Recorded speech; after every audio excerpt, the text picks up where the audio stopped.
बिस्मिल्लाहिर्रहमानिर्रहीम। अस्सलाम वालेकुम व्यूअर्स। उम्मीद करता हूँ दोस्तों आप सब खैरियत से होंगे। अल्लाह आपको सेहत तंदुरुस्ती दे, अपने हिफ्ज़ व अमान में रखे। तो आज की वीडियो बना रहा हूँ, कुछ भाइयों के सवाल हैं मेरे पास। तो एक भाई है हमारे साथ, मोहम्मद फ़ारूक उनका नाम है। तो वो कहते हैं अस्सलाम वालेकुम हबीब भाई। वालेकुम अस्सलाम। तो उनकी कमेंट्स ये है मेरे पास, माशाल्लाह बहुत अच्छी इन्फॉर्मेशन देते हैं आप कबूतर के बारे में। मेरी आपसे रिक्वेस्ट है कि कबूतर के परों के बारे में बताइए जिसके कबूतर की नस्ल का पता चले।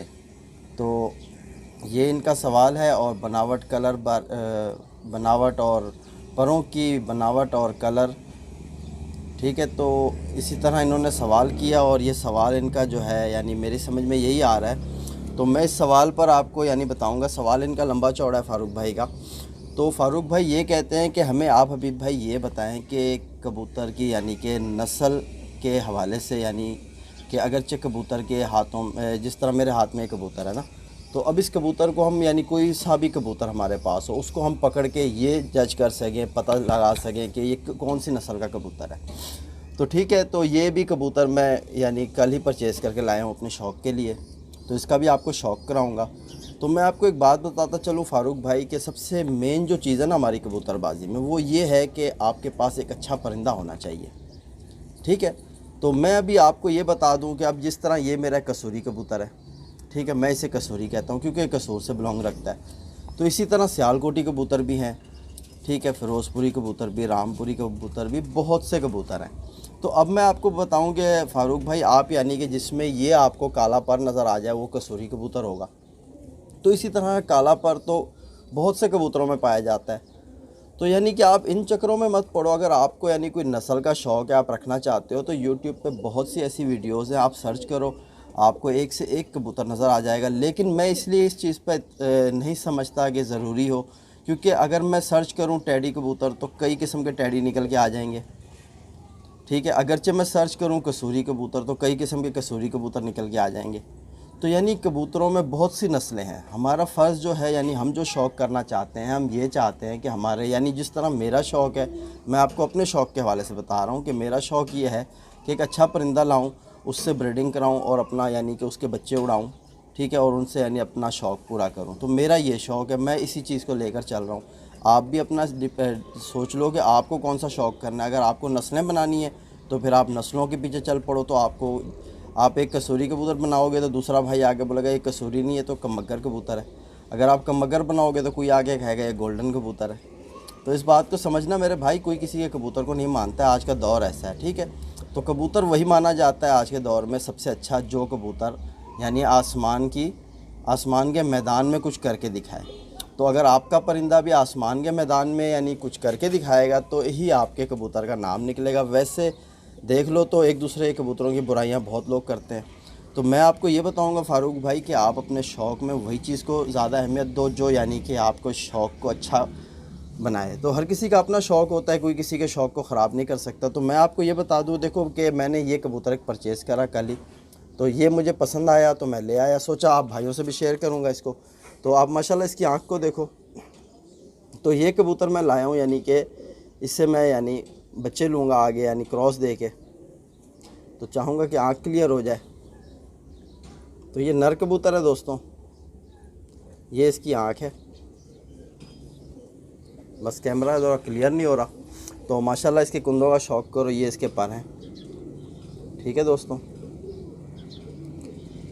तो आपको भी यही कहूँगा फ़ारूक भाई कि आप वही कबूतर परचेज़ करो जो आपको यानी कि शौक़ में मज़ा कराए। और यानी जब भी आप कबूतर लो तो कबूतर के अंदर जो पॉइंट होते हैं देखने वाले, आप उनको अपने जहन में रखो, ठीक है। तो सबसे पहले जो कबूतर की आँख में जो चीज़ होती है, इसकी आँखों के अंदर कुछ रिंग होते हैं, ठीक है। जो काला नूर है इसके साथ एक फर्स्ट रिंग होता है, वो मुकम्मल होना चाहिए, वाज़िह होना चाहिए, क्लियर होना चाहिए। जितना बड़ा होगा उतना अच्छा है, ठीक है। और साथ ही जिस तरह अब आपको इसके काले नूर के बाद वाइट ज़मीन दिख रही है ना, और ऊपर आपको दिख रही है मतलब कि रेड कलर की यानी कि ज़रात हैं, प्याजी कलर के भी होते हैं, बहुत से कलर के होते हैं, ठीक है। वो नस्ल को यानी बताते हैं कि कौन सी नस्ल का कबूतर है, ठीक है। तो आपने ये चीज़ देखनी है कि कबूतर की आँख के अंदर रोशनपन ज़्यादा होना चाहिए जितनी, क्योंकि आँख के अंदर ये रिंग जितना आपको क्लियर होगा ना, वाइट रिंग, तो कबूतर की आंख उतनी अच्छी होगी। ये आपने जहन में रखो कि कसूरी कबूतरों में, जो मेरा यानी कि मानना है, जिस चीज़ को मैं देखकर कबूतर समझता हूँ, ख़रीदता हूँ। तो दूसरा कि आप देखो कबूतर के पर तकरीबन इसकी दुम तक हैं, ठीक है, दुम और पर बराबर हैं कबूतर के, ठीक है। और माशाल्लाह परों की बनावट को देखो तो कबूतर के पर यानी इस तरह होने चाहिए कि कबूतर का पर यानी आपको ये ना दिखे कि ऊपर नीचे है, यानी कि एक कतार चले कबूतर की। जिस तरह मैं आपको दिखाऊं कि आप देखोगे यहाँ से अगर आप ऊपर तक नज़र मारो तो आपको समझ आएगी कि कबूतर के पर किस तरह बने हुए हैं और किस तरह चल रहे हैं, ठीक है। तो ये आप देखो, तो ये वो कबूतर है जो मैंने ख़रीदा अपने शौक़ के लिए। उम्मीद करता हूँ आप भाइयों को भी पसंद आएगा। तो कबूतर के पर के अंदर यानी एक क्वालिटी होनी चाहिए। ये तो हम देख लो अभी कि बनावट, आपको बात की कि कबूतर के परों में बनावट अच्छी होनी चाहिए।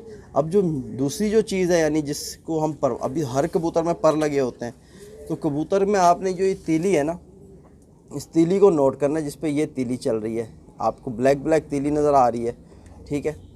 ये इसलिए वाज़ेह करता हूँ क्योंकि कोई नए शौकीन है उनको समझ नहीं आती। ये जो तीली है, ठीक है, इसके दोनों साइड पेपर लगा हुआ है, तीली और तीली के दोनों साइड जो पेपर है, ये तीली कबूतर की जो है ना बारीक होनी चाहिए। जितनी बारीक होगी उतना अच्छा। और ये आपको यानी चिपटी नज़र आनी चाहिए, यानी जिस तरह मेरी फिंगर अगर मैं यूं कर लूं, आपको यूं करके दिखाऊं तो यहाँ यानी कि एक हम्प जैसा आपको लगेगा। अगर मैं इसको यूं कर लूं तो यहाँ आपको ये चिपटी जैसी नज़र आएगी। तो इसी तरह ये तीली जो है ना कबूतर की, ये होनी चाहिए चिपटी, ये तीली चिपटी होनी चाहिए कबूतर की। जितनी यानी कि बारीक होगी, चिपटी होगी। और इसमें इस तरह अगर आप करो तो आपको एक लचक सी महसूस कराए, यानी आपको ये ना लगे कि ये बहुत ही ज़्यादा नरम है। बहुत ज़्यादा नरम भी नहीं होनी चाहिए, बहुत ज़्यादा सख्त भी नहीं होनी चाहिए। आप कबूतर के पर को जब यूं करो तो आपको एक यानी महसूस दिलाए कि यानी कि ये एक चीज़ यानी इस तरह की है कि ना ही ज़्यादा सख्त है ना ही ज़्यादा नरम है, ठीक है। तो ये यानी कबूतर के अंदर देखा जाता है परों में। जो कबूतर का स्ट्रक्चर है, यानी कबूतर जिस तरह मैंने इसे पकड़ा हुआ है हाथ में, आपको ये ऐसा महसूस दिलाए कि आपने जब इसको हाथ में पकड़ा हुआ है तो ये मुसलसल इसमें आपको एक वाइब्रेशन सी यानी एक फील सा महसूस कराए कबूतर। जो अच्छा कबूतर होगा ये उसी में ही ये क्वालिटीज़ आपको मिलेंगी, ठीक है। जब आपने कबूतर को हाथ में पकड़ा तो आपको कबूतर महसूस करा रहा हो कि हाँ, कि यानी कोई आपको ऐसे लगे कि आपके हाथ में कोई चीज़ है, ठीक है, बेजान सी ना लगे, मतलब उसमें एक जान हो। अक्सर कबूतर ऐसे होते हैं हाथ में पकड़ो पता ही नहीं चलता कुछ पकड़ा हुआ है। तो मैं वो कह रहा हूँ जो कबूतर आप हाथ में पकड़ो आपको फ़ील कराए, वो कबूतर एक अच्छा कबूतर होता है, ठीक है। अब जिस तरह ये हड्डी है कबूतर की, ये हड्डी चल रही है, हड्डी के साथ यहाँ जोड़ होता है, ठीक है। हड्डी और जोड़ के दरमियान फासला कम होना चाहिए। अब यानी कबूतर की हड्डी जो है, अब इसकी हड्डी देखो तो ये कितनी आपको यानी कि लंबी नज़र आ रही है, यानी 4 उंगल की पूरी हड्डी है। फिर जोड़ और हड्डी के दरमियान तकरीबन 1 उंगल का फासला है और जोड़ साथ लगे हुए हैं और जोड़ इसके यानी कि इस तरह के बंद हैं, ठीक है। तो ये यानी एक अच्छा कबूतर माना जाता है। अब आ जाओ पंजों पर, तो माशाल्लाह पंजे देखो कबूतर के किस तरह सुर्ख पंजे हैं, ठीक है, खुश्की इन पर आपको नज़र आ रही होगी। और नाखून देखो कि ये इसके चांद जैसे नाखून है, ठीक है, चांद की तरह नाखून। और इसकी नोक भी आप देख सकते हो कि नोक और नाखून का कलर एक जैसा है।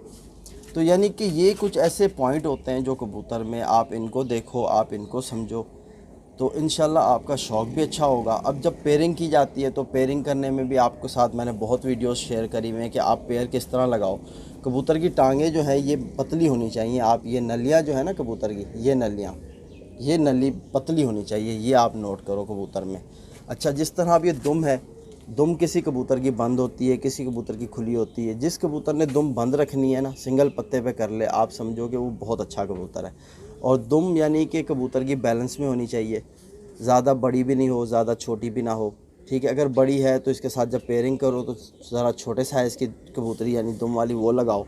अगर नर है तो, अगर मादा है तो उसके साथ यानी नर छोटी दुम वाला लगा दो। तो यानी ये सारा इसी तरह कबूतर को बनाया जाता है, उड़ाया जाता है।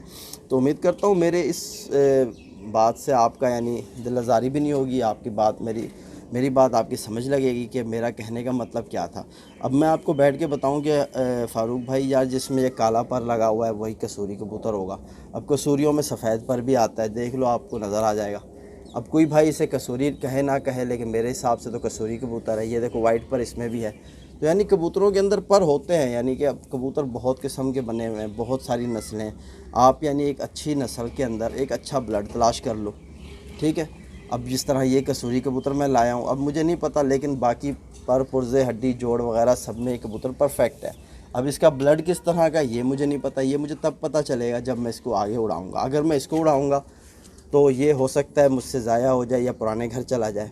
तो इसीलिए मैं कबूतर कोई भी लाता हूँ उससे यानी एक कबूतरी लाया हूँ तो उसके साथ एक नर पेयर अप कर देता हूँ। यानी इस तरह अब मैं इसका पेयर बनाऊँगा। इससे जो बच्चे आगे मुझे मिलेंगे उन बच्चों को मैं आगे यानी कि उड़ाऊँगा। उनमें से जो चीज़ मुझे करके दिखाए कबूतर तो फिर मुझे पता चलेगा कि ब्लड सही है कि नहीं है। ठीक है ना। तो आपको बताया हुआ ये कि कबूतर हमेशा उड़ाओगे तो ही अंदाज़ा होगा कि वो किस तरह का कबूतर है। सिर्फ लाओ और पिंजरे में रख दो और कहो कि बहुत अच्छा कबूतर है, ये तरीक़ाकार अच्छा नहीं होता। कबूतर लाओ, उसको आगे उससे बच्चे लो, उसके बच्चे उड़ाओ। अगर बच्चे कारआमद बने तो फिर आप कहो कि अच्छी चीज़ है। तो उम्मीद करता हूँ मेरी ये वीडियो ज़रूर आप भाइयों को फ़ायदा पहुँचाएगी। तो फिर मुलाकात होगी नेक्स्ट वीडियो में। तब तक के लिए अपने भाई भी को इजाज़त दो। अल्लाह हाफ़िज़।